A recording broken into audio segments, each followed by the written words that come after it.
तो माणूस कम्युनिकेशनमध्ये चतुर असणार आहे 100% कारण तो फिरलेला आहे पुष्कळ. त्याला काही भाषा सुद्धा येत असण्याची शक्यता आहे, अन्य देशात फिरलेला असल्यामुळे. मग समोरच्या माणसाला अतिशय चातुर्याने बोलून ठकवणं, हे अनेक लोकांना जमू शकतं. पण याचा एक्सटेंट इतका जास्ती आहे, की तुम्हाला मूल व्हायचं असेल तर म्हणजे मग त्याने अनेक वाईट गोष्टी केलेल्या आहेत. महिलांशी वर्तवणं वाईट केलेली आहेत आणि त्याची व्हिडिओ शूटिंग केली आहे.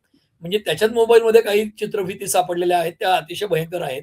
अन्य लोकांनी म्हणजे अन्य ठिकाणून काही चित्रफिती आलेल्या आहेत. म्हणजे असं सांगतायत, की 200-250च्या आसपास चित्रफिती आहेत. आपण काही त्याची खातरजमा केलेली नाही. पण टीव्हीवर ज्या बातम्या येतात त्यातनं 200-250 चित्रफिती, काही म्हणतात त्याच्या मोबाईलमध्ये 58 फित्री.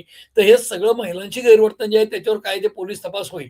पण महाराष्ट्रामध्ये तीर्थानी मुलं होतात असं कोणाला वाटणं, एखाद्या ब्युरोक्रॅटला आपल्या प्रमोशनसाठी त्याच्या पायावर डोकं ठेवावं असं वाटणं, एखाद्या सरकारी अधिकाऱ्याच्या पत्नीने जाऊन डोकं ठेवणं, महिला आयोगाच्या अध्यक्ष आहेत त्यांनी डोकं ठेवणं. डोकं ठेवायला हरकत नाही. म्हणजे खाजगीमध्ये तुमच्या श्रद्धा जपणं काय असेल तुम्ही ते करा. त्या अंधश्रद्धाही कदाचित असू शकतील हे नंतर सिद्ध होतं. परंतु ते करताना व्हिडिओ शूटिंग होतंय. तुम्ही पाय धुताय त्यांचे हे पब्लिक डोमेनमध्ये येते. कारण तुम्ही त्या म्हणतात चाकणकर राजीनामा दिल्यानंतर की ते 5-6 वर्षापूर्वीचा व्हिडिओ आहे आणि आम्ही त्यांना गुरु मानायचो. माझे पती देखील बरोबर असायचे. तर आम्ही त्यांचे पाय धुतो कारण ते आमचे गुरु आहेत.